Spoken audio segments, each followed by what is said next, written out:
तो ये पकड़े जाएंगे। इसलिए कुछ नहीं भाई, तू मेरी जड़ खोद, मैं तेरी जड़ खोद रहा, ये समय बीत जाएगा और इसमें तो भैया विनोद जी अब तो सिर्फ एक ही काम हो सकता है कि आपकी सरकार आए तो आप इन दोनों को पकड़ो। हाँ, पर मुश्किल तो यह है हम आ ही नहीं पा रहे। हाँ प्रकाश जी। जी, मैं एक बात कहना चाहूंगा कि जो अमिताभ जी ने कहा कि संविधान की अनुसूची 3 में जब कोई जनप्रतिनिधि चुना जाता है और मंत्रिपरिषद में शामिल होता है तो वो शपथ लेता है और शपथ और प्रतिज्ञान करता है कि मैं इस किसी भी विषय को जो मेरे संज्ञान में लाया जाएगा उसको मैं सार्वजनिक रूप से जब उसकी आवश्यकता हो तभी करूंगा। अर्थात गोपनीयता की शपथ लेता है। ये पद और गोपनीयता की शपथ कहलाती है। इस वाले प्रकरण पर स्पेसिफिक मैं भाटी आयोग की बात करूंगा कि जब इंक्वायरी कमीशन एक्ट 1952 की धारा 3 के तहत धारा 3 के उपधारा 4 के अंतर्गत ये विषय माननीय विधानसभा के समक्ष संज्ञान में लाना था, उसको माननीय मंत्रीगणों ने पहले ही लीक कर दिया। उसकी प्रतियां आपके चैनल में मैंने अमिताभ जी के हाथ से और आपके हाथ में लहराते हुए देखी चैनल में। और ये इतना गंभीर विषय है कि आपने संविधान की एक तरफ शपथ ले रखी है और उस ओथ का आप अनुपालन नहीं कर रहे हैं, आप संविधान की मर्यादाओं का अनुपालन नहीं कर रहे हैं। और दूसरी ओर जब विधानसभा चलती है, विधानसभा के अंदर जिस तरह से वाक स्वतंत्रता हमको संविधान के अनुच्छेद 19 के तहत मिलती है, उसी तरह से विधानसभा के अंदर माननीय विधायकों को संविधान के अनुच्छेद 194 के धारा 1 और धारा 4 के तहत वाक स्वतंत्रता का अधिकार है, उनका विशेषाधिकार है। उस विशेषाधिकार का हनन भी इस सरकार ने कर दिया। और ये जब जैसे आपने अतुल जी बात शुरू करने से पहले कहा था कि बुंदेलखंड में कहावत प्रचलित है कि चूचू का मुरब्बा है या खोदा पहाड़ निकली चुईया। और वास्तविकता ये बात है कि ये कोई भी एफआईआर किसी के नाम से निकलने वाली नहीं। और विनोद भाई ने तो बिल्कुल भविष्य भी कह दिया, उन्होंने कहा कि ये साल भर तक ये कोई निकलने वाली नहीं है। और अमिताभ जी एक मिनट प्रकाश जी, मेरा निवेदन ये है कि थोड़ा सरल बनाइए विषय को। अनुच्छेद धारा उपधारा में उत्तराखंड की जनता भटक जाएगी, मैं ही भटक रहा हूं। सरल बात करेंगे, जनता को समझ आएगी तत्काल। जनता का रिसीवर बिल्कुल शार्प है। नहीं, आपने कहा ना कि बहुत पब्लिक कराते हैं और हमको तो पता ही है। तो प्रकाश भाई इतनी सारी धाराएं बता रहे हैं कि लगे कि हाँ बाकी वक्ताओं से अलग है और बाकी बहुत सारे नोट्स लेकर आए हैं। नहीं, मैं कोई नोट्स लेकर नहीं आया हूं।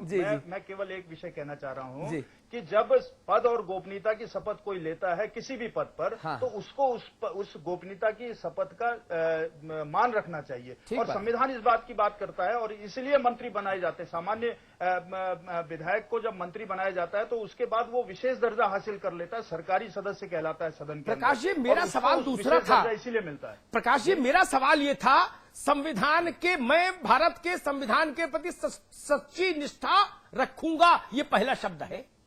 तो जो संविधान के प्रति निष्ठा का उल्लंघन भाटी ने बताया, भाटी गलत बोल रहे सही बोल रहे ये अदालत जाने, ये मेरा विषय नहीं।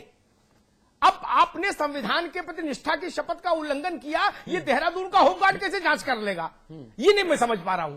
नहीं, बिल्कुल आप ठीक कह रहे हैं। ये विषय नहीं होमगार्ड का, दरोगा का, सिपाही का नहीं। और उत्तराखंड के किस दरोगा में इतनी औकात है कि इसमें जिन जिन लोगों के नाम लिखे हैं उनके द्वारे खड़ा होकर बोले, फटफटिया से जाए और खड़ा हो निशंक जी के द्वारे और कहे चलो भाई निशंक निकलो बाहर, हमको आपसे बात करनी है। किसकी औकात है? आप बता दीजिए मुझे, पूरे उत्तराखंड में ढूंढ के लाइए एक दरोगा या एक आयु ऐसा। अग्रवाल साहब ढूंढ लाइए आप जरा कोई।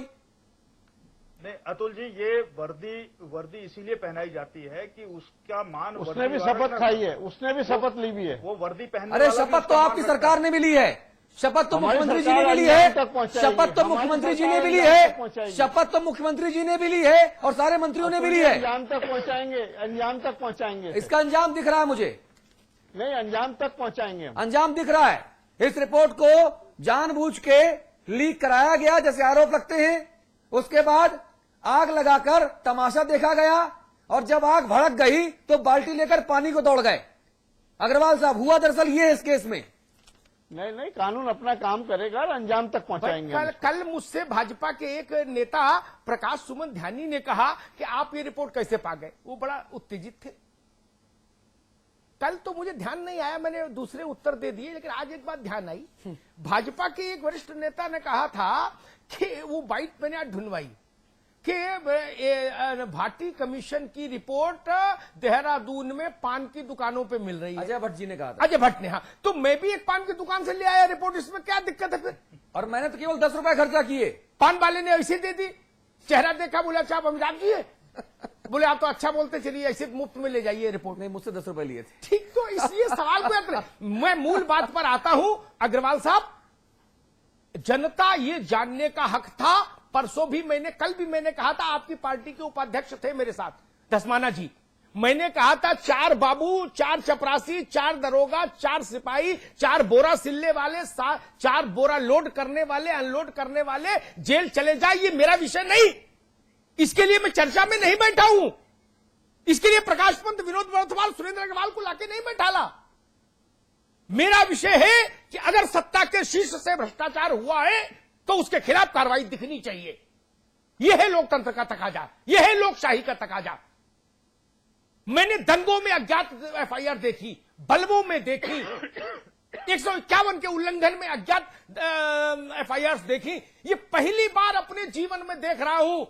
आप लोग भी अनुभवी हैं, मुझे बता दीजिए, आयोग में नेम्ड होने के बाद अज्ञात में एफआईआर हुई हो, ऐसी नजीर अभी यहीं रखिए तो मैं मान लूंगा ये तथ्य, ये कदम भी ठीक है। और अगर नहीं तो फिर सरकार ने इतना ढिंडोरा क्यों पीटा? 2 में से 1 का उत्तर तो देना होगा। किसी को बचाना चाहते हैं या किसी से भयभीत हैं आप? 2 में से 1 चीज, या तो किसी को बचाना चाहते हैं। मैंने देखा जिन जिन मामलों में अज्ञात एफआईआर हुई, विनोद वर्धमान गवाही देंगे, उन लोगों में कभी ज्ञात में तब्दील नहीं हुई वो फिर एफआईआर, वो अज्ञात में ही भ्रूण हत्या हो गई उस मुकदमे की। ये कैसी बात है? ये कुछ अयोध्या का ढांचा का ध्वंस है क्या कि अज्ञात लोगों के खिलाफ रिपोर्ट लिखा दीजिए? अरे उसमें भी नेम्ड हुए बाद में एलके आडवाणी, अशोक सिंघल, मुरली मनोहर जोशी, कल्याण सिंह, उमा, 3.5 लाख लोगों का जमावड़ा था, वहां भी नेम्ड हुए 8 लोग। यहां तो कुल चुकड़ू चुकड़ू मिला के 4 लोग थे जो नेम्ड थे। किसी का नाम, हद है, दुनिया पढ़ रही, जमाना पढ़ रहा नाम, और हुकूमत कह रही कि पढ़ने में नहीं आ रहा कौन नाम है, तो चलो अज्ञात में लिखा दो। अग्रवाल साहब, इसीलिए सरकारों पर शर्म आती है और कोई बात नहीं है। सरकारों पर, सरकारों की कार्य पद्धति पर इसीलिए शर्म आती है, इसीलिए आम आदमी को गुस्सा आता है। नहीं, विवेचना भी तो होने दीजिए ना। तो विवेचना कौन करेगा? एक आईएएस अफसर, सुनिए अग्रवाल साहब, अग्रवाल साहब, गलत बात नहीं प्लीज। एक आईएएस अफसर केआर भाटी, जिसको सरकार ढूंढ के लाई, दिया लेके, चिराग लेके ढूंढ के लाई, इतने वीर बहादुर आईएएस अफसर ने ये रिपोर्ट दी, इतने लोगों से पूछताछ की, 10-12 लाख रुपए का खर्चा हुआ, उनके ऊपर, खुद के ऊपर खर्चा हुआ, 31 पन्नों के ये कागज रंगे गए, इसमें 4 लोगों का नाम लिखा गया। मुख्यमंत्री जी का बयान आता है, वो कहते हैं ना, ये जो जानकारी इसमें लिखी है ना, वो तो हम विभाग से भी ले सकते थे, लेकिन हमने चिट्ठी भेज के, तो फिर इसको क्यों बनाया गया? ये ड्रामा क्यों? जनता के पैसों की बंदर बांट बर्बादी क्यों? और उसके बाद जब रिपोर्ट आई तो क्या हुआ? अमिताभ जी के 2 सवालों में से एक ऑप्शन को चुनना पड़ेगा। क्या सरकार या सरकार में बैठे लोग वो किसी से भयभीत हैं, उनकी इच्छा शक्ति नहीं है, या किसी को बचाना चाहते हैं, या मिली भगत है और बचाना चाहते हैं? अग्रवाल साहब, योर टर्न। देखिए, लोकतंत्र में हर अंग का अपना अपना काम करने का वो है।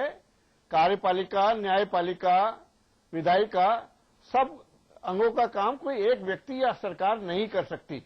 जांच आयोग अधिनियम के तहत भाटी आयोग ने अपना काम किया है, सरकार ने रिपोर्ट लिखाई है, उसके बाद आईओ है, न्यायालय है, और उच्च न्यायालय में तो भाजपा नेता लोग पहले भी जा पहुंचे हैं। 100 साल इंतजार करें।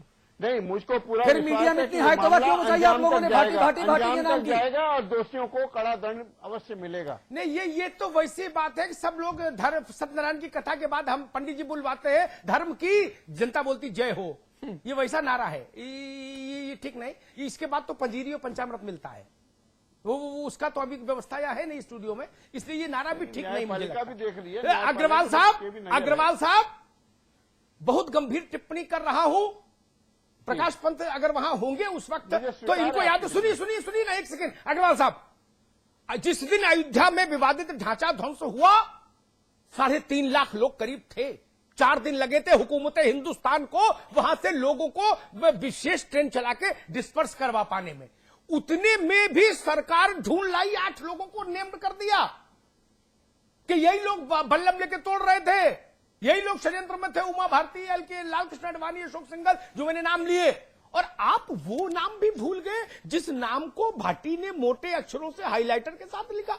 तो फिर भाटी का आयोग बनाया क्यों? हमारे टैक्स का पैसा आपने खराब क्यों किया? सवाल नंबर 1। अब तो क्या उत्तर होगा इसका? लेकिन जनता के लिए छोड़ के जाता हूं कि जनता ये उत्तर सरकार से मांगे। सवाल नंबर 2, आज अगर प्रकाश जी कहते हैं, अब आज, कल तक मैं नहीं मानता था इनकी बात, मैं कहता था राजनीतिक पूर्वाग्रह जैसी कोई चीज मैं स्वीकार ही नहीं करता, जनता के पैसे से जिसने लूट की हो उसको सजा हो। लेकिन आज अगर प्रकाश भाई ये बोलेंगे तो मुझे उस बात पर गौर करना होगा। तीसरी बात, अगर आप किसी को बचाना चाहते हैं थे तो भी इसकी जरूरत नहीं थी प्रहसन की, और किसी से डरते थे तो भी प्रहसन की जरूरत नहीं थी। एक चिट्ठी लिख के भेज देते, स्पीड पोस्ट से सरकारी दफ्तर से जवाब आ जाता, दरोगा के पास भिजवा देते, वो एफआईआर लिख लेता अज्ञात लोगों के खिलाफ, एक ठंडा ठंडा मुकदमा चलता रहता, जैसा मौसम है वहां का उत्तराखंड का। इतनी हाल तौबा, लगा क्रांति हो गई उत्तराखंड में, भ्रष्टाचार को मिटाएंगे, भ्रष्टाचार नहीं सहेंगे, सरकार कोई बड़े से बड़ा आदमी हो नहीं छोड़ेगी सरकार। हिमालय की चोटी पर बैठकर बयान, अटारी पर चढ़ चढ़ के चिल्लाए सब। क्या हुआ?